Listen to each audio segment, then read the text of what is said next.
Option ಸಕಾರಾತ್ಮಕವಾಗಿದೆ. ಇಂದಿನ date 7/6/24. मीठे बच्चे, तुम आपस में रूहानी बाई बाई हो, तुम्हारा एक दो से अति प्यार होना चाहिए. ಬಾಬಾ ತಿಳಿಸ್ತಾರೆ, ಮಧುರಾದ ಮಕ್ಕಳೇ, ಪರಸ್ಪರ ನೀವೆಲ್ಲ ಆತ್ಮಿಕ ಸಹೋದರ ಆಗಿದ್ದೀರ. ಒಬ್ಬರು ಇನ್ನೊಬ್ಬರ ಜೊತೆ ಅತಿ ಪ್ರೀತಿಯಿಂದ ಇರಬೇಕು. तुम्हारा प्रेम से भरपूर गंगा बनो, कभी भी लड़ना झगड़ना. ನೀವು ಪ್ರೀತಿಯಿಂದ ತುಂಬಿರುವ ಗಂಗೆಗಳಾಗಿ ಎಂದು ಜಗಳ ಕಲಹ ಮಾಡಬೇಡಿ. ಪ್ರಶ್ನೆ ಇದೆ, रूहानी बाप को कौन सी बच्चे बहुत बहुत प्यारे लगते. ಆತ್ಮೀಯ ತಂದೆಗೆ ಎಂತಹ ಮಕ್ಕಳು ಬಹಳ ಪ್ರಿಯ ಅನಿಸುತ್ತೆ. ಉತ್ತರ ಆಗಿದೆ ಮೊದಲನೇದು, जो श्रीमत पर सारे विश्व का कल्याण कर रहे हैं. ಯಾರು ಶ್ರೀಮತದಂತೆ ಇಡೀ ವಿಶ್ವದ ಕಲ್ಯಾಣವನ್ನ ಮಾಡ್ತಿದ್ದಾರೆ. ಎರಡನೇದು, जो फूल बने कभी भी किसी को कांटा नहीं लगाते, आपस में बहुत बहुत प्यार से रहते, कभी रूसते नहीं.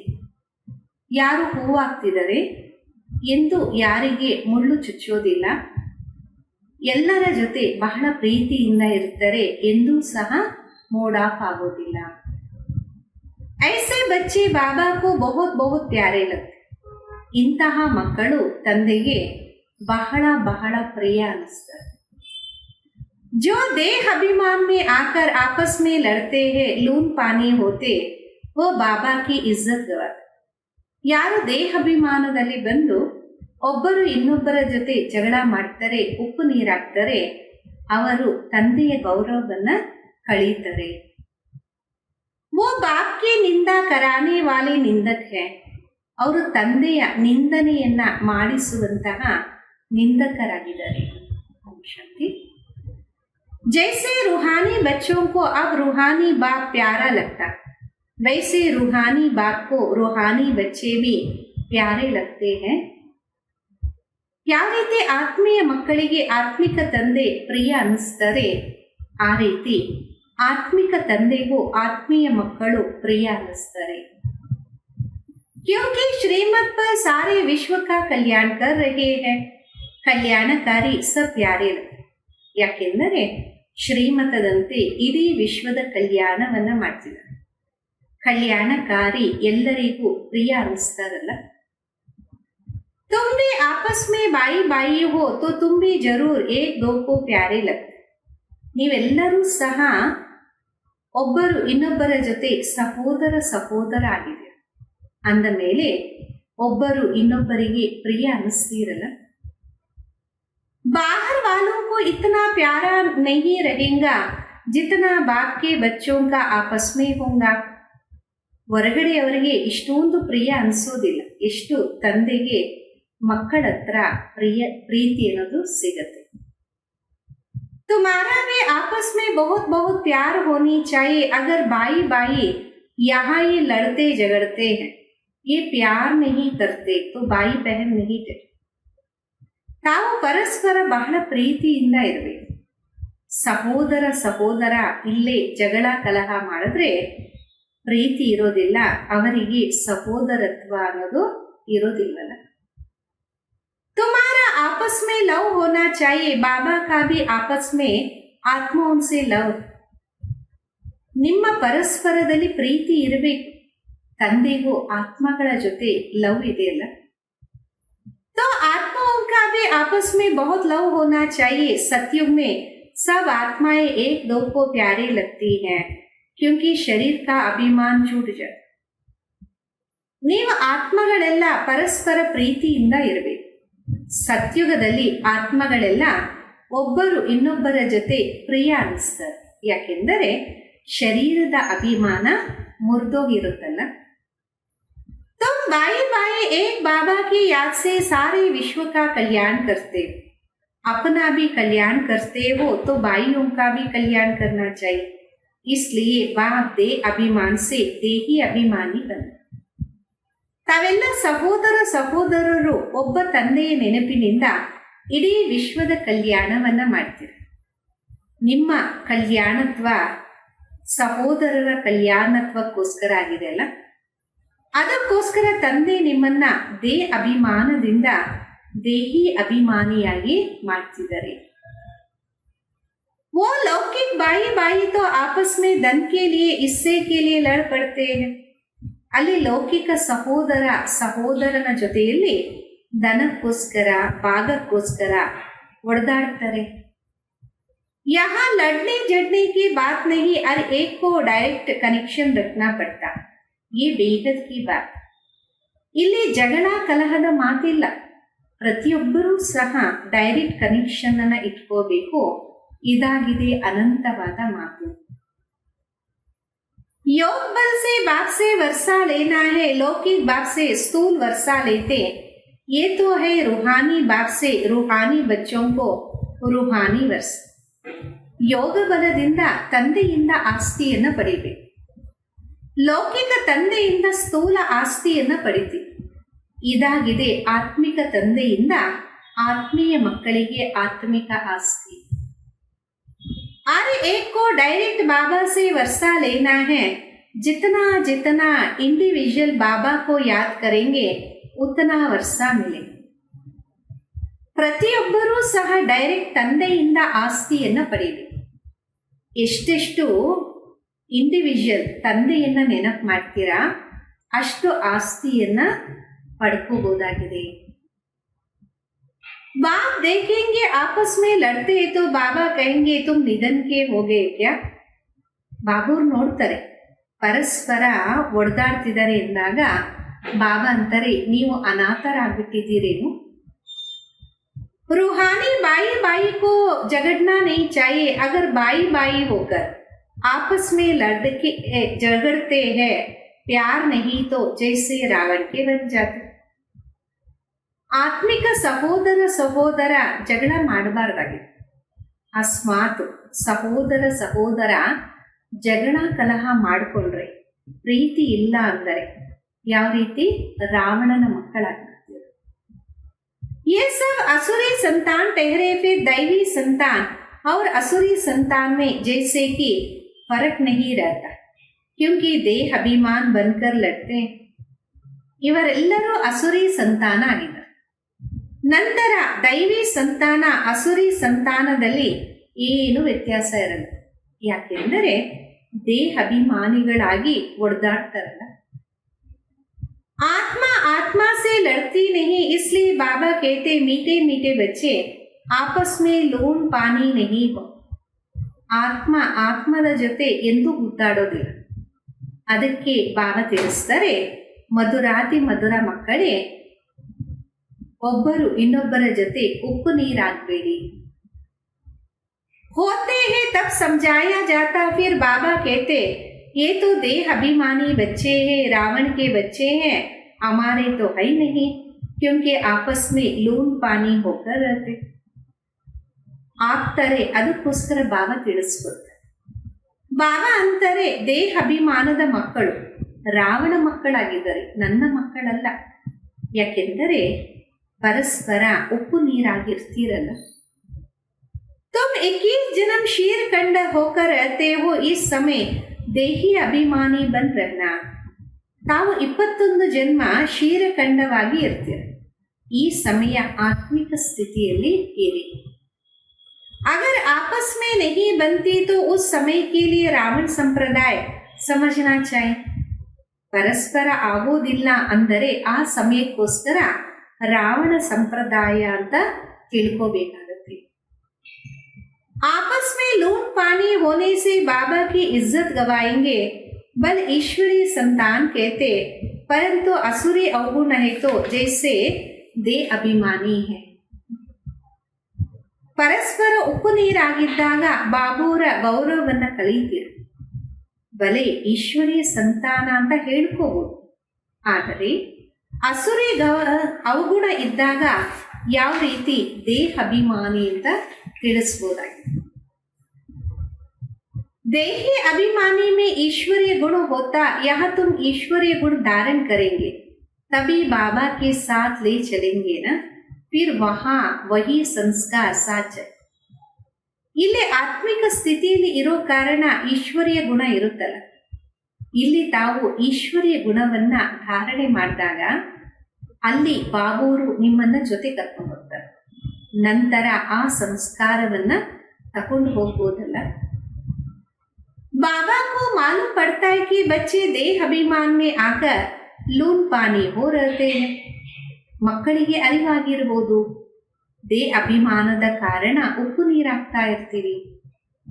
वह ईश्वरीय बच्चे कहला ना सके कितना अपने को गाटा डालते हैं, माया के वश हो जाते. ಅವರು ಈಶ್ವರಿಯ ಮಕ್ಕಳು ಅಂತ ಹೇಳಕ್ಕೆ ಸಾಧ್ಯ. ಎಷ್ಟೊಂದು ನಷ್ಟವನ್ನ ಮಾಡ್ತಾರೆನಾ, ಮಾಯೆಗೆ ವಶೀಭೂತರಾಗ್ತಾರೆ. आपस में लून पानी हो जाते हैं. यूं तो सारी दुनिया ही लून पानी है, लेकिन अगर ईश्वरीय संतान में लून पानी हो तो बाकी फर्क क्या रहा. ಪರಸ್ಪರ ಉಪ್ಪು ನೀರಾಗ್ಬಿಡ್ತಾರೆ. ಆ ರೀತಿ ನೋಡಿದಾಗ ಇಂದು ಜಗತ್ತಿನಲ್ಲಿ ಎಲ್ಲರೂ ಉಪ್ಪು ನೀರು. ಯಾಕೆಂದರೆ ಇಡೀ ಪ್ರಪಂಚ ಆ ರೀತಿ ಆಗಿದೆ. ಆದರೆ ಈಶ್ವರ ಸಂತಾನನು ಉಪ್ಪು ನೀರಾದರೆ ವ್ಯತ್ಯಾಸ ಏನಾಯಿತು. वहाँ तो बाबा की निंदा कराते, बाबा की निंदा कराने वाले लून पानी होने वाले ठहरना सके. ಅಂತವರು ತಂದೆಯ ನಿಂದನೆಯನ್ನ ಮಾಡಿಸ್ತಾರೆ. ತಂದೆಯ ನಿಂದನೆಯನ್ನ ಮಾಡಿಸುವಂಥವರು ಉಪ್ಪು ನೀರವರು ಇಲ್ಲಿ ಸ್ಥಿರತ್ವವನ್ನ ಪಡೆಯಲ್ಲ. उनको नास्तिक भी कह सकते. आस्तिक होने वाले बच्चे कभी लड़ नहीं सकते. ಅವರಿಗೆ ನಾಸ್ತಿಕರು ಅಂತ ಹೇಳ್ಬೋದು. ಆಸ್ತಿಕ ಮಕ್ಕಳು ಎಂದೂ ಸಹ ಜಗಳವನ್ನ ಮಾಡಲ್ಲ. तुम्हें आपस में लड़ना नहीं, प्रेम से रहना यहाँ ही सीखना. जो फिर 21 जन्म आपस में प्रेम रहेगा. ನೀವು ಪರಸ್ಪರ ಎಂದೂ ಸಹ ಒಡೆದಾಡಬಾರ್ದಾಗಿದೆ. ಪ್ರೀತಿಯಿಂದ ಇರಬೇಕು, ಅದನ್ನ ಕಲಿಬೇಕಾಗಿದೆ. ನಂತರ 20 ಜನ್ಮ ಪರಸ್ಪರ ಪ್ರೇಮವಾಗಿ ಇರ್ತೀರಲ್ಲ. बाबा के बच्चे कहलाकर फिर बाई बाई नहीं बनते तो वो असुरी संतान ठहरे. ತಂದೆ ಮಗುವಾಗಿ ಪರಸ್ಪರ ಸಹೋದರತ್ವ ಇಲ್ಲ ಅಂದರೆ ಅವರು असुरी संतान आगे. माँ बच्चों को समझाने के लिए मुरली चलाते, लेकिन देह अभिमान के कारण उनको ये भी मालूम नहीं पड़ता कि बाबा हमारे लिए कह रहे हैं माया बड़ी तीखी है. ಬಾಬಾ ಮಕ್ಕಳಿಗೆ ತಿಳಿಸ್ಕೊಡಕ್ಕೋಸ್ಕರ ಮುರಳಿಯನ್ನ ನುಡಿಸ್ತಾ ಇದ್ದಾರೆ. ಆದರೆ ದೇಹ ಅಭಿಮಾನದ ಕಾರಣ ಅವರಿಗೆ ಅರಿವೇ ಆಗೋದಿಲ್ಲ ಬಾಬಾ ನಮಗೋಸ್ಕರ ತಿಳಿಸ್ತಿದ್ದಾರೆ ಅಂತ. ಯಾಕೆಂದರೆ ಮಾಯಾ ಬಹಳ ತೀಕ್ಷ್ಣವಾಗಿದೆ ಅಲ್ಲ. जैसे चूहा काटता है जो मालूम नहीं पड़ता, माया भी बड़ी मीठी मीठी फूक दे और काट देती है, पता भी नहीं पड़ता. ಯಾವ ರೀತಿ ಇಲಿ ಕಟ್ ಮಾಡುತ್ತೆ, ಆವಾಗ ಅವ್ರಿಗೆ ಗೊತ್ತೇ ಆಗೋದಿಲ್ಲ. ಫಸ್ಟು ಮಾಯೆಯೂ ಸಹ ಬಹಳ ಮಧುರವಾಗಿ ಊದತ್ತೆ, ನಂತರ ಕಟ್ ಮಾಡುತ್ತೆ, ಗೊತ್ತೇ ಆಗೋದಿಲ್ಲ. आपस में रूठना आदि असुरी संप्रदाय का काम है. बहुत सेंटर्स में लून पानी होकर ಪರಸ್ಪರ ಮುಣಿಸ್ಕೊಳೋದು ಸಹ ಅಸುರಿ ಸಂಪ್ರದಾಯದ ಕೆಲಸ. ಬಹಳಷ್ಟು ಸೆಂಟರ್ಸ್ ಅಲ್ಲಿ ಉಪ್ಪು ನೀರಾಗಿ ಇರ್ತಾರೆ. अभी कोई परफेक्ट तो बने नहीं, माया वार करती रहती. माया ऐसे माता मोड़ लेती जो पता ही नहीं पड़ता. ಈಗಂತೂ ಯಾರು ಪರ್ಫೆಕ್ಟ್ ಆಗಿಲ್ಲ. ಮಾಯೆ ಯುದ್ಧ ಮಾಡ್ತಾ ಇರುತ್ತೆ, ಮಾಯೆ ತಲೆಯನ್ನ ತಿರುಗಿಸ್ಬಿಡತ್ತೆ, ಗೊತ್ತೇ ಆಗೋದಿಲ್ಲ. अपने दिल से पूछना है कि हमारा आपस में प्रेम है या नहीं. ತಮ್ಮ ಹೃದಯದಿಂದ ತಾವೇ ಕೇಳ್ಕೋಬೇಕು, ಪರಸ್ಪರ ನಮ್ಮಲ್ಲಿ ಪ್ರೇಮ ಇದೆಯಾ ಇಲ್ವಾ. प्रेम के सागर के बच्चे हो तो प्रेम से भरपूर गंगा बनना चाहिए. ಪ್ರೇಮ ಸಾಗರನ ಸಂತಾನ ಆಗಿದ್ದೀವಿ ಅಂದ ಮೇಲೆ ತುಂಬಿರುವಂತಹ ಗಂಗೆಗಳಾಗಬೇಕಲ್ಲ. लड़ना झगड़ना उल्टा सुल्टा बोलना इससे ना बोलना अच्छा है. इयर नो रिवल. ಜಗಳ ಕಲಹ ಉಲ್ಟಾ ಸುಲ್ಟಾ ಮಾತಾಡೋದು, ಈ ಎಲ್ಲವನ್ನ ಮಾತಾಡೋಕ್ಕಿಂತಲೂ ಸುಮ್ಮನೆ ಇರೋದು ಒಳ್ಳೇದಲ್ವ, ಕೆಟ್ಟದ್ದನ್ನ ಮಾತಾಡಬೇಡಿ. अगर किसी में क्रोध का अंश है तो वो लव नहीं रहता, इसलिए बाबा कहते रोज अपना पोता ಮೇಲ್ ನಿಕಾ. ಯಾರಲ್ಲೇನಾದ್ರೂ ಕ್ರೋಧದ ಅಂಶ ಇದ್ದರೂ ಸಹ ಪ್ರೀತಿ ಇರುವುದಿಲ್ಲ. ಅದಕ್ಕೋಸ್ಕರ ಪ್ರತಿನಿತ್ಯ ಬಾಬಾ ತಿಳಿಸ್ತಾರೆ, ನಿಮ್ಮ ಲೆಕ್ಕಾಚಾರವನ್ನ ತೆಗೀರಿ. असुरी चलन सुधरती नहीं तो फिर नतीजा क्या निकलता, क्या बद पाएंगे. ಅಸುರಿ ನಡತೆ ಸುಧಾರಣೆ ಆಗಿಲ್ಲ ಅಂದರೆ ಅದರ ರಿಸಲ್ಟ್ ಏನಾಗ್ಬೋದು, ಏನು ಪದವಿ ಪಡಿಬಹುದು. बाबा समझाते कोई सर्विस नहीं करेंगे फिर क्या हालत हो जाएगा, पद कम हो जाएगा. ಬಾಬಾ ತಿಳಿಸ್ಕೊಡ್ತಿದ್ದಾರೆ, ಸೇವೆ ಮಾಡಿಲ್ಲ ಅಂದ್ರೆ ಎಂತಹ ಗತಿ ಆಗ್ಬೋದು, ಪದವಿ ಕಡಿಮೆ ಆಗ್ಬಿಡುತ್ತಲ್ಲ. साक्षात्कार तो सबको होना है, तुमको भी अपनी पढ़ाई का साक्षात्कार होता. ಸಾಕ್ಷಾತ್ಕಾರ ಅಂತೂ ಎಲ್ಲರಿಗೂ ಆಗಲೇಬೇಕಾಗಿ, ತಮಗೂ ಸಹ ತಮ್ಮ ವಿದ್ಯೆಯ ಸಾಕ್ಷಾತ್ಕಾರ ಆಗತ್ತೆ. साक्षात्कार होने के बाद फिर तुम ट्रांसफर होते हो, ट्रांसफर होकर तुम नई दुनिया में आ जाएंगे. ಸಾಕ್ಷಾತ್ಕಾರ ಆದ ನಂತರ ತಾವು ಟ್ರಾನ್ಸ್ಫರ್ ಆಗ್ಬಿಡ್ತೀರಾ. ಟ್ರಾನ್ಸ್ಫರ್ ಆದ ಮೇಲೆ ತಾವು ಹೊಸ ಪ್ರಪಂಚದಲ್ಲಿ ಬರ್ತೀರಾ. पिछाड़ी में सब साक्षात्कार होगा, कौन कौन किस मार्ग से पास हुए हैं. ಅಂತ್ಯದಲ್ಲಿ ಎಲ್ಲರಿಗೂ ಸಾಕ್ಷಾತ್ಕಾರ ಆಗುತ್ತೆ, ಯಾರು ಎಷ್ಟು ಮಾರ್ಕ್ಸ್ ಅಲ್ಲಿ ಪಾಸ್ ಆಗಿದೆ. फिर रोएंगे पीटेंगे सजाए भी खाएंगे, पश्चाताप करेंगे, बाबा का कहना नहीं माना. ನಂತರ ಅಳ್ತಾರೆ, ಚಚ್ಕೊಂತಾರೆ, ಶಿಕ್ಷೆಯನ್ನು ಪಡೀತಾರೆ, ಪಶ್ಚಾತ್ತಾಪ ಮಾಡ್ತಾರೆ. ಅರೆ, ತಂದೆ ಹೇಳಿದಂಗೆ ನಾನು ಕೇಳಲಿಲ್ಲಲ್ಲ. बाबा ने तो बार बार समझाया कोई असुरी अवगुण तो नहीं होनी चाहिए. ಬಾಬಾ ಮತ್ತೆ ಮತ್ತೆ ತಿಳಿಸಿದರು, ಯಾವುದೇ ಅಸುರಿ ಅವಗುಣ ಇರಬಾರ್ದಲ್ಲ. जिसमें दैवी गुण है उसको ऐसे आप समान बनाना चाहिए. ಯಾರಲ್ಲಿ ದೈವಿ ಗುಣ ಇದೆ ಅವರು ಇತರರನ್ನು ತನ್ನ ಸಮಾನ ಮಾಡ್ಕೋಬೇಕಲ್ಲ. बाबा को याद करना तो बहुत सहज है, अलफ और बे. ಅಲಫ್ ಮಾನ ಬಾ, ಬೇ ಮಾನ ಬಾದುಷೆ. ತಂದೆಯನ್ನ ನೆನಪು ಮಾಡೋದು ಬಹಳ ಸಹಜ, ತಂದೆ ಮತ್ತು ಆಸ್ತಿ. ಅಲಫ್ ಅಂದರೆ ತಂದೆ, ಬೇ ಅಂದರೆ राज्य भाग्य. तो बच्चों को नशा रहना चाहिए. अगर आपस में लून पानी होंगे फिर ईश्वरी औलाद कैसे कहलाएंगे. ಮಕ್ಕಳಿಗೆ ನಶೆ ಇರಬೇಕು, ಪರಸ್ಪರ ಉಪ್ಪು ನೀರಾದ್ರೆ ಈಶ್ವರಿಯ ಸಂತಾನ ಅಂತ ಯಾವ ರೀತಿ ತಿಳ್ಕೊಳಕ್ ಸಾಧ್ಯ. बाबा समझेंगे ये असुरी औलाद है, माया ने इसे नाक से पकड़ लिया. ಬಾಬಾ ತಿಳ್ಕೊಂತಾರೆ, ಇವರು ಅಸುರಿ ಸಂಪ್ರದಾಯದವರು, ಮಾಯೆ ಇವರನ್ನ ಮೂಗಿಂದ ಹಿಡ್ಕೊಂಡ್ಬಿಟ್ಟಿದೆ. उनको पता नहीं पड़ता सारी अवस्था दावा डोल पद कम हो पड़ता है.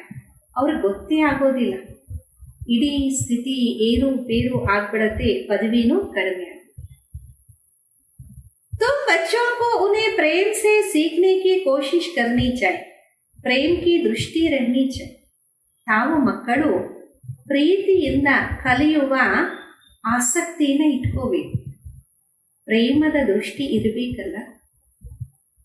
बाप प्रेम का सागर है तो बच्चों को भी सीखते हैं ना, तो तुमको भी प्रेम का सागर बनना है. ತಂದೆ ಪ್ರೇಮ ಸಾಗರ ಅಂದ ಮೇಲೆ ಮಕ್ಕಳು ಕಲಿತಾರಲ್ಲ, ತಾವು ಮಕ್ಕಳು ಪ್ರೇಮ ಸಾಗರರಾಗಿ ತಯಾರಾಗಬೇಕಾಗಿದೆ.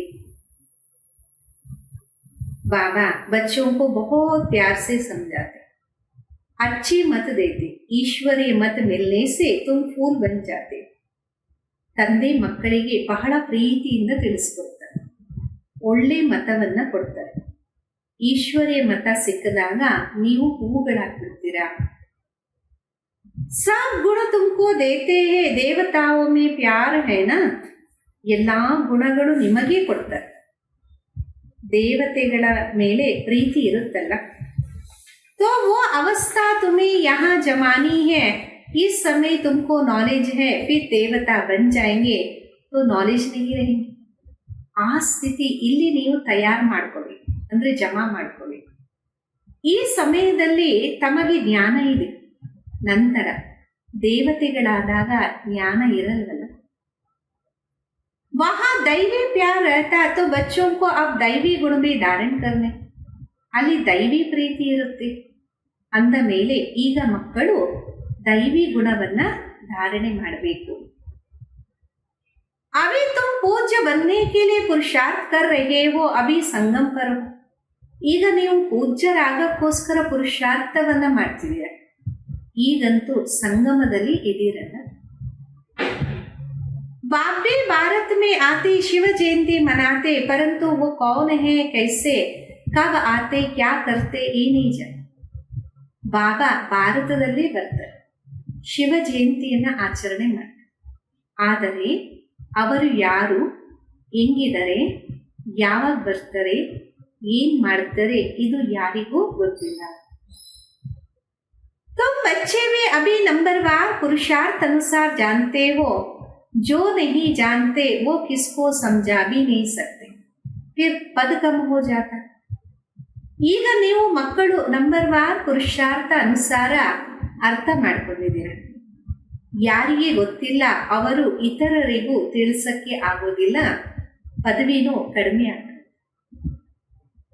स्कूल में पढ़ने वालों में कोई की चलन खराब होती तो कोई की सदै अच्छी चलन रहती.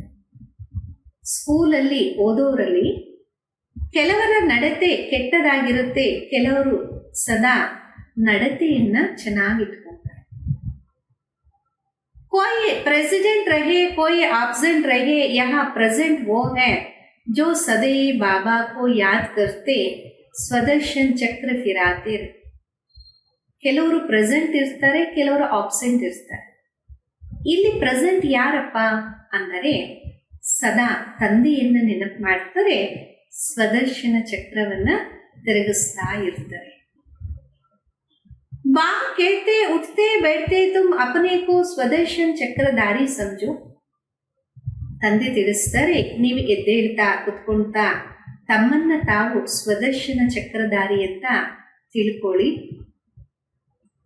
भूलते हो तो एब्सेंट हो जाते हो, जब सदैव प्रेजेंट होंगे तभी ऊंच पद पाएंगे, भूल जाएंगे तो कम पद पाएंगे. ಮರ್ತೋದ್ರೆ ಆಬ್ಸೆಂಟ್ ಆಗ್ಬಿಡುತ್ತೆ. ಯಾವಾಗ ಸದಾ ಪ್ರೆಸೆಂಟ್ ಆಗ್ತೀರಾ ಆಗ ಉನ್ನತವಾದ ಪದವಿಯನ್ನ ಪಡಿತೀರ. ಮರ್ತೋದ್ರೆ ಕಡಿಮೆ ಪದವಿಯನ್ನ ಪಡಿತೀರಲ್ಲ. बाप जानते अभी टाइम पड़ा है, ऊंच पद पाने वालों की बुद्धि में ये चक्र फिरता रहे. ತಂದೆ ಗೊತ್ತಿದೆ, ಈಗ ಸಮಯ ಇದೆ. ಉನ್ನತವಾದ ಪದವಿಯನ್ನ ಪಡೆಯುವರ ಮಕ್ಕಳ ಬುದ್ಧಿಯಲ್ಲಿ ಚಕ್ರ ತಿರುಗ್ತಾ ಇರುತ್ತೆ. कहा जाता है शिव बाबा की याद हो, मुख में ज्ञान अमृत हो, तब प्राण तन से निकले. ತಿಳಿಸಲಾಗತ್ತೆ, ಶಿವ ಬಾಬೋರ ನೆನಪಿರಲಿ, ಬಾಯಲ್ಲಿ ಜ್ಞಾನಾಮೃತ ಇರಲಿ, ಆಗ ಪ್ರಾಣ ತನದಿಂದ ಹೋಗಲಿ. अगर कोई चीज से प्रीत होंगे तो अंत काल में वो याद आती रहेगी.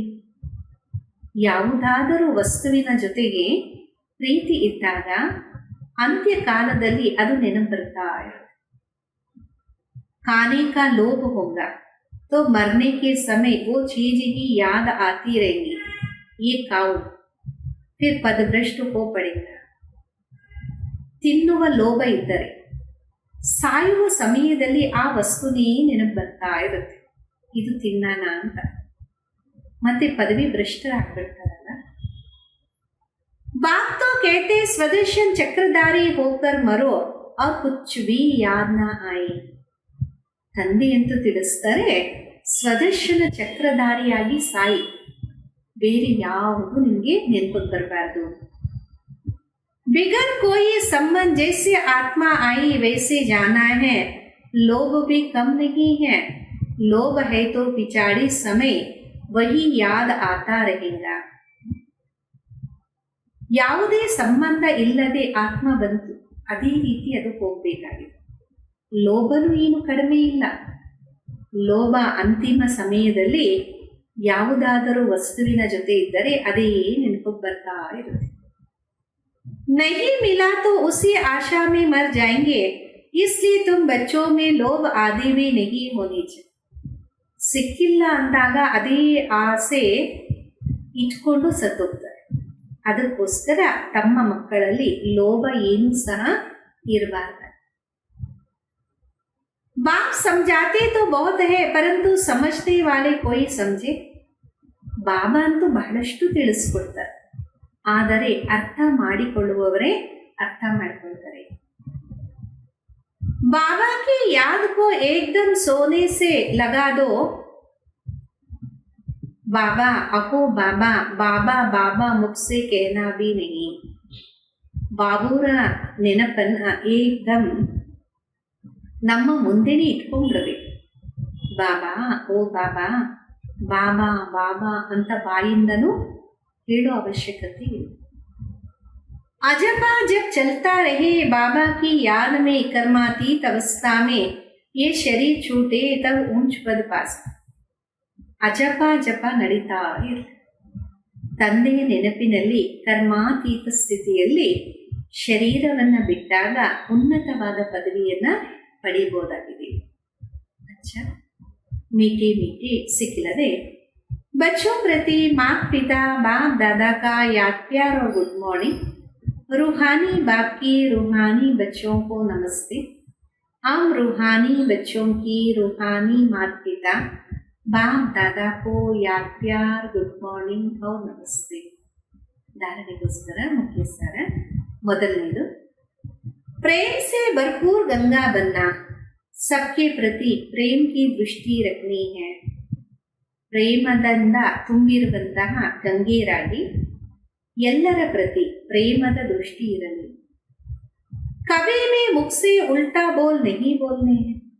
ಎಂದೂ ಸಹ ಬಾಯಿಂದ ಉಲ್ಟಾ ಮಾತು ಮಾತಾಡಬಾರ್ದಾಗಿದೆ. ಎರಡನೇದು, ಕಿಸಿ ಭಿ ಚೀಜ್ ಮೇ ಲೋಭ ನಹಿ ರಖ್ನಾ. ಸ್ವದರ್ಶನ್ ಚಕ್ರಧಾರಿ ಹೋಗರ್. ಯಾವುದೇ ವಸ್ತುವಿನ ಜೊತೆ ಲೋಭವನ್ನ ಇಟ್ಕೋಬೇಕು. ಸ್ವದರ್ಶನ ಚಕ್ರಧಾರಿಯಾಗಿ ಇರಿ. अभ्यास करना है कि अंत समय कोई भी चीज याद ना आए. ಅಭ್ಯಾಸ ಮಾಡಬೇಕಾಗಿದೆ, ಅಂತಿಮ ಸಮಯದಲ್ಲಿ ಯಾವುದೇ ವಸ್ತು ನೆನಪಿಗೆ ಬರಬಾರದಾಗಿದೆ. ಇಂದಿನ ವರದಾನ, पुरानी देह व दुनिया की सर्व आकर्षण से सहज और सदा दूर रहने वाले राज ಋಷಿ ಭವ. ಹಳೆ ದೇಹ ಮತ್ತೆ ದೇಹದ ಸರ್ವ ಆಕರ್ಷಣೆಗಳಿಂದ ಸಹಜವಾಗಿ ಮತ್ತೆ ಸದಾ ದೂರ ಇರುವಂತವರು ರಾಜ ಋಷಿ ಭವ. राज ऋषि अर्थात एक तरफ सर्व प्राप्ति के अधिकार का नशा, दूसरे तरफ बेहद के वैराग्य का अलौकिक नशा. ರಾಜ ಋಷಿ ಅಂದರೆ ಒಂದು ಕಡೆ ಸರ್ವ ಪ್ರಾಪ್ತಿಗಳ ಅಧಿಕಾರದ ನಶೆ, ಮತ್ತೊಂದು ಕಡೆ ಅನಂತವಾದ ವೈರಾಗ್ಯದ अलौकिक नशा. वर्तमान समय इन दोनों अभ्यास को बढ़ाते चलो. ವರ್ತಮಾನ ಸಮಯದಲ್ಲಿ ಈ ಎರಡು ಅಭ್ಯಾಸಗಳನ್ನು ಬೆಳೆಸ್ತಾ ಹೋಗಿ. वैराग्य माना किनारा नहीं लेकिन सर्व प्राप्ति होते भी हत की आकर्षण मन बुद्धि को आकर्षित ना लाए. ವೈರಾಗ್ಯ ಅಂದರೆ ಪಕ್ಕಕ್ಕೆ ಸರಿಯೋದಲ್ಲ, ಆದರೆ ಸರ್ವ ಪ್ರಾಪ್ತಿಗಳಿದ್ದರೂ ಸಹ ಅದ್ದಿನ ಆಕರ್ಷಣೆ, ಮನಸ್ಸು ಬುದ್ಧಿಯನ್ನ ಆಕರ್ಷಣೆ ಮಾಡಬಾರದಾಗಿದೆ. संकल्प मात्र भी अधीन ना हो इसको कहते राज ಋಷಿ अर्थात बेहद के वैराग्य. ಸಂಕಲ್ಪ ಮಾತ್ರದಲ್ಲೂ ಅಧೀನರಾಗಬಾರದು, ಇದಕ್ಕೆ ತಿಳಿಸಲಾಗತ್ತೆ ರಾಜ ಋಷಿ ಅಂದರೆ ಅನಂತವಾದ ವೈರಾಗಿ. ये पुराना देह की पुरानी दुनिया व्यक्त वैभवों का भाव इन सब आकर्षण से सदा और सहज दूर रहने वाले. ಈ ಹಳೆ ದೇಹ, ದೇಹದ ಹಳೆ ಪ್ರಪಂಚ, ವ್ಯಕ್ತ ಭಾವ, ವೈಭವಗಳ ಭಾವ, ಈ ಎಲ್ಲ ಆಕರ್ಷಣೆಯಿಂದ ಸದಾ ಮತ್ತು ಸಹಜ ದೂರ ಇರುವಂತವರು. ಸ್ಲೋಗನ್ ಆಗಿದೆ, साइंस के साधनों को यूज करो लेकिन अपने जीवन का आधार नहीं बनो. ಸೈನ್ಸಿನ ವಸ್ತುಗಳನ್ನು ಉಪಯೋಗ ಮಾಡಿ, ಆದರೆ ಅದು ತಮ್ಮ ಜೀವನದ ಆಧಾರವಾಗಿ ಮಾಡ್ಕೋಬೇಡಿ. ಮಾತೇಶ್ವರ್ ಜಿ ಅವರ ಮಧುರ ಮಹಾವಾಕ್ಯಗಳು. देखो मनुष्य कहते कौरवों और पांडवों की आपस में कुरुक्षेत्र में लड़ाई लगी. ನೋಡಿ, ಮನುಷ್ಯರಂದರೆ ಕೌರವರು ಮತ್ತು ಪಾಂಡವರಿಗೆ ಪರಸ್ಪರ ಕುರುಕ್ಷೇತ್ರದಲ್ಲಿ ಯುದ್ಧ ಆಯಿತು. और फिर दिखाते हैं पांडवों का साथी डायरेक्शन देने वाला श्री कृष्ण था. ನಂತರ ತೋರಿಸ್ತಾರೆ ಪಾಂಡವರ ಜೊತೆಗಾರ ಡೈರೆಕ್ಷನ್ ಕೊಡೋದಕ್ಕೆ ಶ್ರೀಕೃಷ್ಣ ಇದ್ದರು. तो जिस तरह स्वयं प्रकृति पति है उसी की तो विजय जरूर होंगे ना. ಯಾವ ಕಡೆ ಪ್ರಕೃತಿ ಪತಿ ಇರ್ತಾರೋ ಆ ಕಡೆ ವಿಜಯ ಖಂಡಿತವಾಗಿ ಆಗತ್ತಲ್ಲ. देखो सभी बातें मिला दिया अभी पहले तो इन बातों को समझे. ನೋಡಿ, ಎಲ್ಲಾ ಮಾತುಗಳನ್ನ ಮಿಕ್ಸ್ ಮಾಡಿಬಿಟ್ಟಿದ್ದಾರೆ. ಮೊದಲು ಈ ಮಾತುಗಳನ್ನ ಅರ್ಥ ಮಾಡ್ಕೊಳ್ಳಿ. प्रकृति पति तो परमात्मा है, श्री कृष्ण तो सत्युग का पहली देवता है. ಪ್ರಕೃತಿ ಪತಿಯಂತೂ ಪರಮ ಆತ್ಮರಾಗಿದ್ದಾರೆ. ಶ್ರೀಕೃಷ್ಣ ಸತ್ಯುಗದ ಮೊದಲನೇ ದೇವತೆಯಾಗಿದೆ. पांडवों का सारथी तो परमात्मा था. अब परमात्मा हम बच्चों को कभी हिंसा नहीं सिखाता है. ना पांडवों ने हिंसक लड़ाई पर स्वराज्य पाया. ಪಾಂಡವರ ಜೊತೆಗಾರ ಪರಮಾತ್ಮ ಆಗಿರೋದು. ಈಗ ಪರಮಾತ್ಮ ನಮ್ಮ ಮಕ್ಕಳಿಗೆ ಎಂದೂ ಹಿಂಸೆಯನ್ನ ಕಲಿಸ್ಕೊಡೋದಿಲ್ಲ. ನಂತರ ಪಾಂಡವರು ಹಿಂಸೆ ಯುದ್ಧದಿಂದ ಸ್ವರಾಜ್ಯವನ್ನು ಪಡೆದಿಲ್ಲ. ಪಾಂಡವರಿಗೆ ಅಹಿಂಸೆ ಯುದ್ಧದಿಂದ ಸ್ವರಾಜ್ಯ ಸಿಗ್ತಲ್ಲ. ये दुनिया कर्म क्षेत्र है जिसमें मनुष्य जैसा जैसा कर्म कर बीज बोता वैसे अच्छे व बुरा फल भोगता है. ಈ ಪ್ರಪಂಚ ಕರ್ಮ ಕ್ಷೇತ್ರ ಆಗಿದೆ. ಇಲ್ಲಿ ಮಾನವ ಯಾವ ಯಾವ ರೀತಿ ಕರ್ಮದ ಬೀಜವನ್ನ ಬಿತ್ತನೆ ಮಾಡ್ತಾನೆ, ಅದೇ ರೀತಿ ಒಳ್ಳೆಯದು ಕೆಟ್ಟ ಫಲದ ಭೋಗವನ್ನ ಅನುಭವಿಸ್ತಾನೆ. जिस कर्म क्षेत्र पर पांडव अर्थात भारत माता शक्ति अवतार भी मौजूद है. ಈ ಕರ್ಮ ಕ್ಷೇತ್ರದಲ್ಲಿ ಪಾಂಡವರು ಅಂದರೆ ಭಾರತ ಮಾತೆ ಶಕ್ತಿ ಅವತಾರನು ಉಪಸ್ಥಿತ ಆಗಿದೆ. परमात्मा भारत खंड में ही आते इसलिए भारत खंड को अविनाशी कहा जाता. ಪರಮಾತ್ಮ ಭಾರತ ಖಂಡದಲ್ಲಿ ಬರ್ತಾರೆ, ಅದಕ್ಕೋಸ್ಕರ ಭಾರತ ಖಂಡಕ್ಕೆ ಅವಿನಾಶಿ ಅಂತ ಹೇಳಾಗುತ್ತೆ. परमात्मा का अवतरण खास भारत खंड में हुआ है क्योंकि अधर्म की वृद्धि भी भरत खंड में हुई. ಪರಮಾತ್ಮ ವಿಶೇಷವಾಗಿ ಭಾರತ ಖಂಡದಲ್ಲಿ ಅವತರಿತರಾಗ್ತಾರೆ.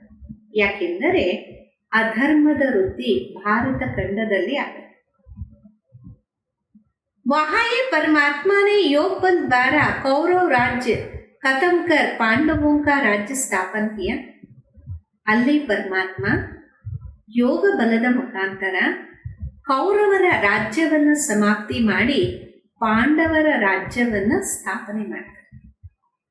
तो परमात्मा ने एक आदि सनातन धर्म स्थापन किया परंतु भारतवासी अपने महान पवित्र धर्म और श्रेष्ठ धर्म को कर्म को भूल अपने को हिंदू कहलाते हैं.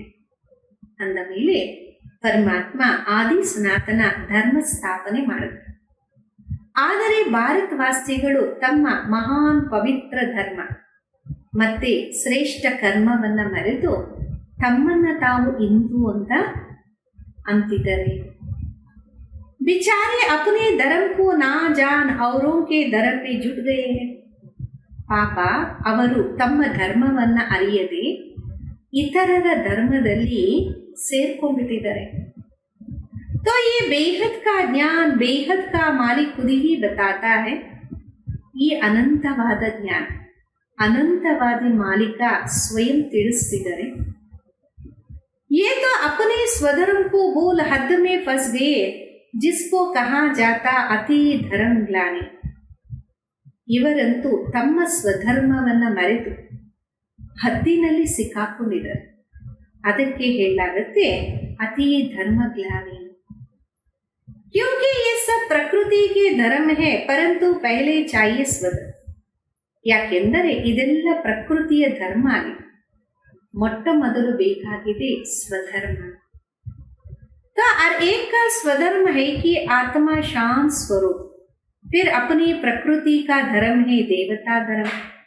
ये 33 करोड़ भारतवासी देवताएं ಪ್ರತಿಯೊಬ್ಬರ ಸ್ವಧರ್ಮ ನಾನು ಆತ್ಮ ಶಾಂತ ಸ್ವರೂಪನಾಗಿದೆ, ನಂತರ ಈ ಪ್ರಕೃತಿಯ ಧರ್ಮ ದೇವತಾ ಧರ್ಮ। 33 ಕೋಟಿ ಭಾರತವಾಸಿಗಳು ದೇವತೆಗಳಲ್ವ। तभी तो परमात्मा कहता अनेक देह के धर्म का त्याग करो सर्व धर्मानि परित्यज। इस हद के धर्म में इतना आंदोलन हो गया। ಅದಕ್ಕೆ ಪರಮಾತ್ಮ ತಿಳಿಸಿದರೆ ಅನೇಕ ದೇಹದ ಧರ್ಮವನ್ನ ತ್ಯಾಗ ಮಾಡಿ ಸರ್ವ ಧರ್ಮವನ್ನ ತ್ಯಜಿಸಿ ಈ ಹದ್ದಿನ ಧರ್ಮದಲ್ಲಿ ಅನೇಕ ಆಂದೋಲನ ಇದೆ। तो अब इन हद के धर्म से निकल बेहद में जाना है ना ಅಂದ ಮೇಲೆ ಈಗ ಈ ಹದ್ದಿನ ಧರ್ಮದಿಂದ ಹೊರಬಂದು ಬೇಹದ್ದಿನಲ್ಲಿ ಹೋಗ್ಬೇಕಲ್ಲ। उस बेहद के बाद सर्वशक्तिवान परमात्मा के साथ योग लगाना है। तो सर्वशक्तिवान प्रकृतिपति परमात्मा है, ना कि श्री कृष्ण। ಅಂದ ಮೇಲೆ ಅನಂತವಾದ ತಂದೆ ಸರ್ವಶಕ್ತಿವಂತ ಪರಮಾತ್ಮನ ಜೊತೆ ಯೋಗವನ್ನ ಜೋಡಣೆ ಮಾಡಬೇಕಾಗಿದೆ। ಸರ್ವಶಕ್ತಿವಂತ ಪ್ರಕೃತಿಪತಿ ಪರಮಾತ್ಮ ಆಗಿದ್ದರೆ ಶ್ರೀಕೃಷ್ಣ ಅಲ್ಲ। तो कल्प पहले भी जिस तरह साक्षात प्रकृति पति परमात्मा थे उनकी विजय गाई हुई है। कल्पದ ಮೊದಲು ಯಾವ ರೀತಿ ಸಾಕ್ಷಾತ್ ಪ್ರಕೃತಿ ಪತಿ ಪರಮಾತ್ಮ ಇದ್ದರೂ ಅವರಿಗೆ ವಿಜಯ ಆಯಿತು। ಓಂ ಶಾಂತಿ ಓಂ ಶಾಂತಿ।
ಹರನು ನೀನು ಅಪಾರನು ನೀನು.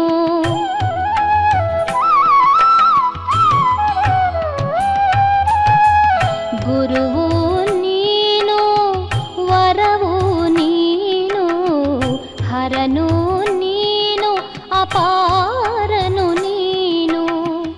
ಶಿಕ್ಷಕ ನೀನು ರಕ್ಷಕ ನೀನು, ಶಿಕ್ಷಕ ನೀನು ರಕ್ಷಕ ನೀನು. ಮುಕ್ತಿ ಜೀವನ್ಮುಕ್ತಿ ತೋರುವಿ ನೀನು, ಮುಕ್ತಿ ಜೀವನ್ಮುಕ್ತಿ ತೋರುವಿ ನೀನು. ಬಾಬಾ ನೀನೇ ಎನಗೆ ಆಧಾರ.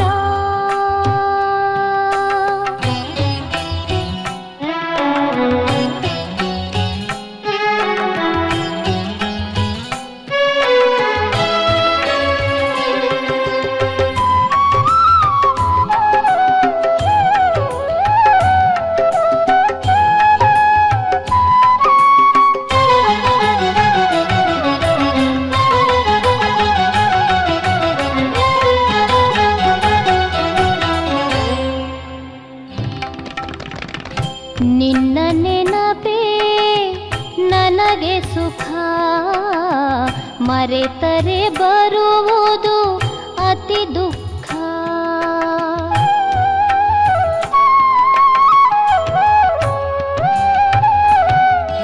ನಿನ್ನ ನೆನಪೇ ನನಗೆ ಸುಖ, ಮರೆತರೆ ಬರುವುದು ಅತಿ ದುಃಖ. ನೆನಪಿನ ಯಾತ್ರೆಯೇ ಸ್ವರ್ಗ ಸುಖ, ನೆನಪಿನ ಯಾತ್ರೆಯೇ ಸ್ವರ್ಗ ಸುಖ. ನೀನೇ ನನಗೆ ಸಕಲ ಸುಖ, ನೀನೇ ನನಗೆ ಸಕಲ ಸುಖ. ಬಾಬಾ ನೀನೇ ಎನಗೆ ಆಧಾರ. ಬಾಬಾ ನೀನೇ ಎನಗೆ ಆಧಾರ. ಬಾಬಾ ನೀನೇ ಎನಗೆ ಆಧಾರ.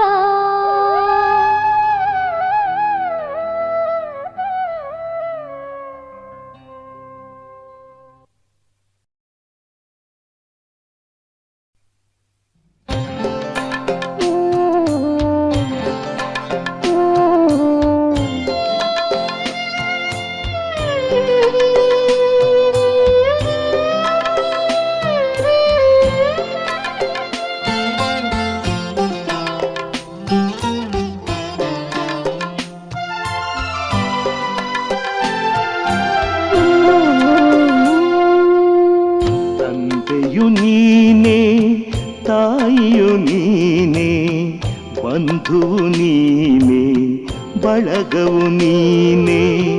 ತಂದೆಯು ನೀನೇ, ತಾಯಿಯು ನೀನೇ, ಬಂಧುವು ನೀನೇ, ಬಳಗವು ನೀನೇ.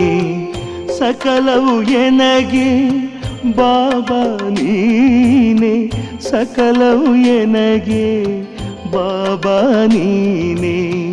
ತಂದೆಯು ನೀನೇ, ತಾಯಿಯು ನೀನೇ, ಬಂಧು ನೀನೇ, ಬಳಗವು ನೀನೇ.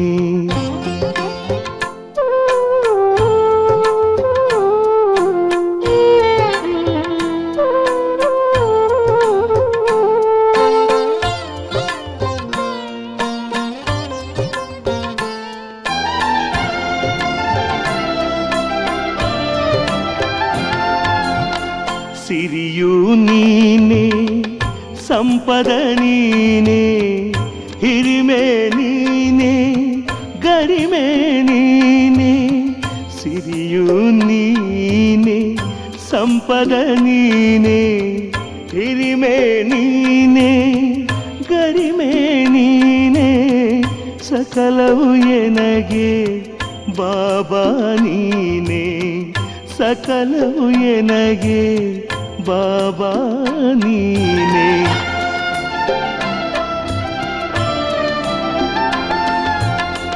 ಜ್ಞಾನವು ನೀನೇ ಮೌನವು ನೀನೇ, ಜ್ಞಾನವು ನೀನೇ ಮೌನವು ನೀನೇ, ಜ್ಯೋತಿಯು ನೀನೇ ಬೆಳಕು ನೀನೇ, ಸಕಲವು ಎನಗೆ ಬಾಬಾ ನೀನೇ, ಜ್ಯೋತಿಯು ನೀನೇ ಬೆಳಕು ನೀನೇ, ಸಕಲವು ಎನಗೆ ಬಾಬಾ ನೀನೇ.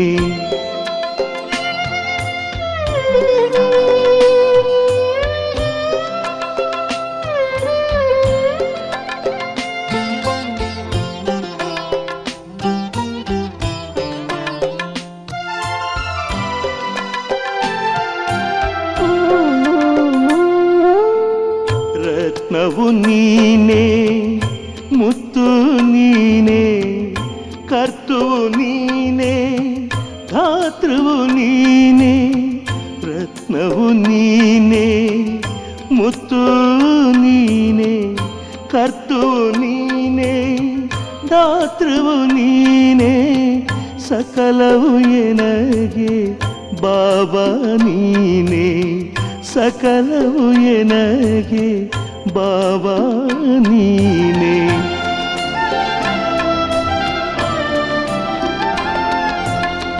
ಕಂದನು ನಾನು ತಂದೆಯು ನೀನೇ, ಕಂದನು ನಾನು ತಂದೆಯು ನೀನೇ, ಅಂಧನು ನಾನು ಬಂಧನ ಬಿಡಿಸುವ ಗುರುವು ನೀನೇ, ವರವು ನೀನೇ, ಅಂಧನು ನಾನು ಬಂಧನ ಬಿಡಿಸುವ ಗುರುವು ನೀನೇ, ವರವು ನೀನೇ, ತಂದೆಯು ನೀನೇ ತಾಯಿಯು ನೀನೇ, ಬಂಧುವು ನೀನೇ ಬಳಗವು ನೀನೇ, ತಂದೆಯು ನೀನೇ ತಾಯಿಯು ನೀನೇ, ಬಂಧುವು ನೀನೇ ಬಳಗವು ನೀನೇ, ಸಕಲವು ಎನಗೆ ಬಾಬಾ ನೀನೇ,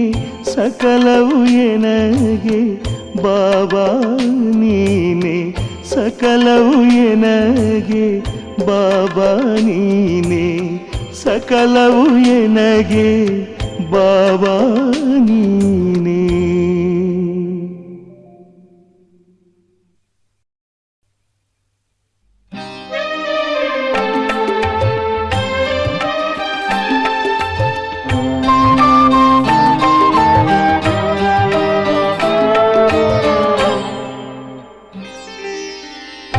ನಿನ್ನನ್ನು ಮರೆತು ನಾ ಹೇಗೆ ಬದುಕಲಿ ತಂದೆ, ನಿನ್ನನ್ನು ಬಿಟ್ಟು ನನಗೇನು ಬೇಡ ತಂದೆ, ನಿನ್ನನ್ನು ಮರೆತು ನಾ ಹೇಗೆ ಬದುಕಲಿ ತಂದೆ.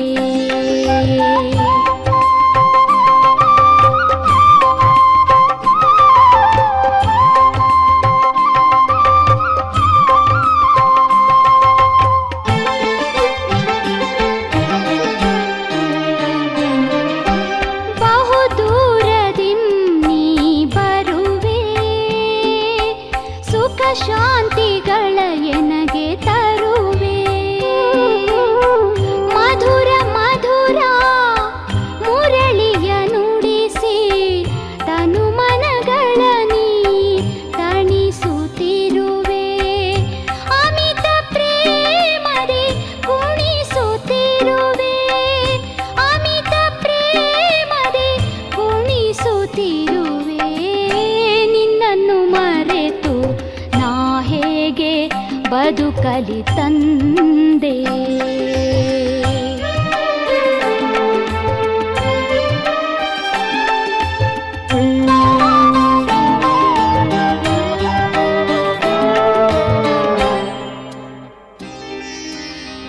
ಅನುದಿನವೂ ಅಮರ ಜ್ಞಾನವ ನೀಡಿ ತನು ಮನಗಳೆರಡನು ಪಾವನಗೊಳಿಸಿದೆ, ನಿನಗಿಂತಲೂ ಎನ್ನ ಮುಂದೆ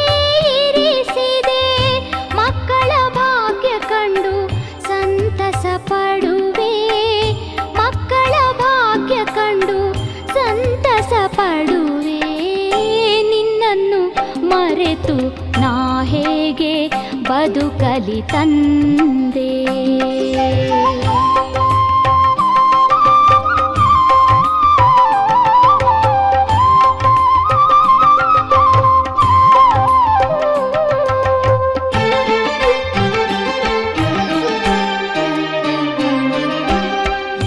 ನಿನ್ನನ್ನು ಪಡೆದ ನಾನು ಸಕಲವ ಪಡೆದೆ, ನಿನ್ನೊಲುಮೆಯ ಪಡೆದು ಸೌಭಾಗ್ಯಶಾಲಿಯಾದೆ. ನಿನ್ನ ಕರುಣಾಮೃತದ ಧಾರೆಯ ಪಡೆದೆ, ನಿನ್ನನ್ನು ಪಡೆದು ನಾ ಅತಿ ಧನ್ಯನಾದೆ. ನಿನ್ನನ್ನು ಪಡೆದು ನಾ ಅತಿ ಧನ್ಯನಾದೆ. ನಿನ್ನನ್ನು ಮರೆತು ನಾ ಹೇಗೆ ಬದುಕಲಿ ತಂದೆ. ನಿನ್ನನ್ನು ಬಿಟ್ಟು ನನಗೇನು ಬೇಡ ತಂದೆ. ನಿನ್ನನ್ನು ಮರೆತು ನಾ ಹೇಗೆ ಬದುಕಲಿ ತಂದೆ. ನಿನ್ನನ್ನು ಮರೆತು ನಾ ಹೇಗೆ ಬದುಕಲಿ ತಂದೆ.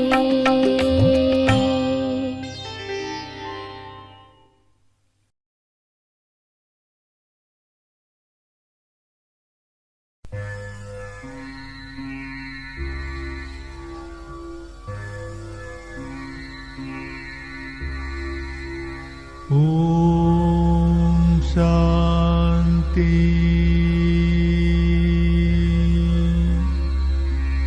ಓಂ ಶಾಂತಿ. ಓಂ ಶಾಂತಿ.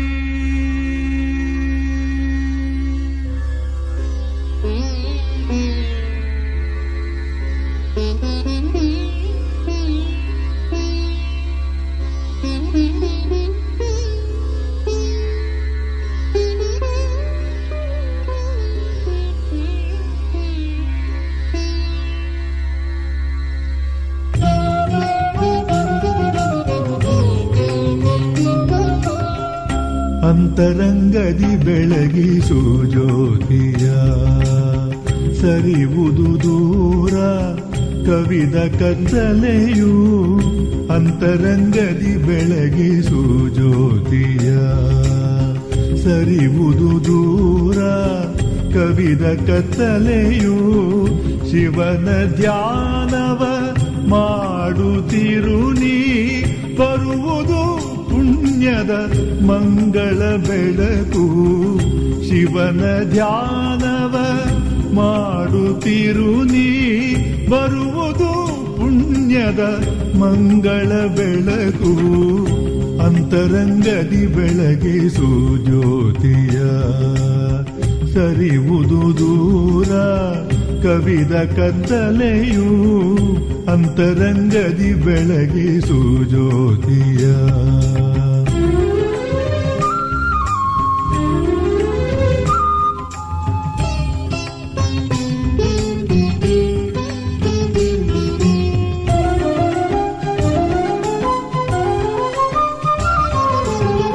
ಯಾರು ನೀ ಎಲ್ಲಿಂದ ಬಂದೆ ಎಂಬ ಮರ್ಮವ ತಿಳಿನಿ ಆತ್ಮ.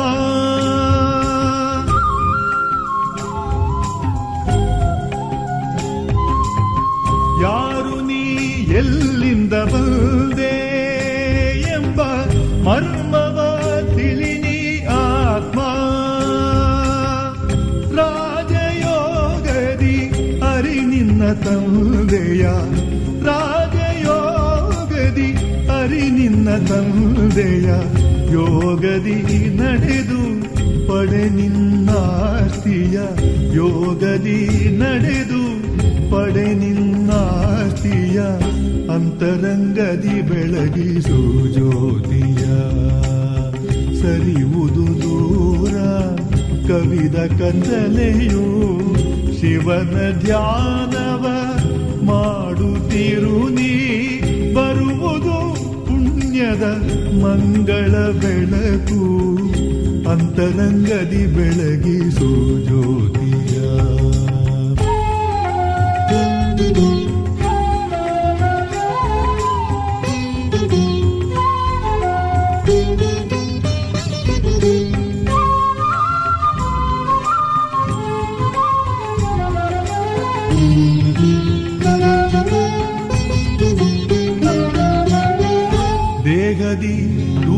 ಪುಣ್ಯದ ಆತ್ಮನಿನಾಗು ತಂದೆಯ ಪ್ರೀತಿಯ ಕಂದನಿನಾಗು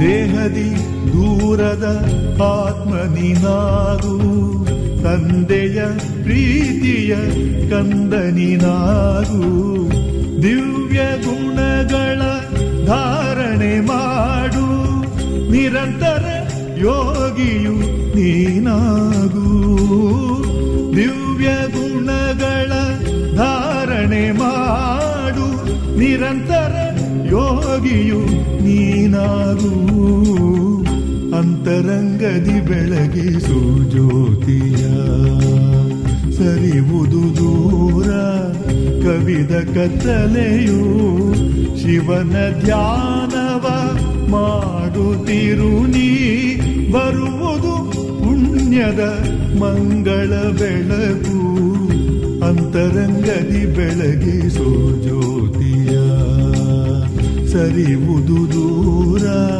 ಕವಿದ ಕತ್ತಲೆಯು ಅಂತರಂಗದಿ ಬೆಳಗಿಸೋ ಜ್ಯೋತಿಯ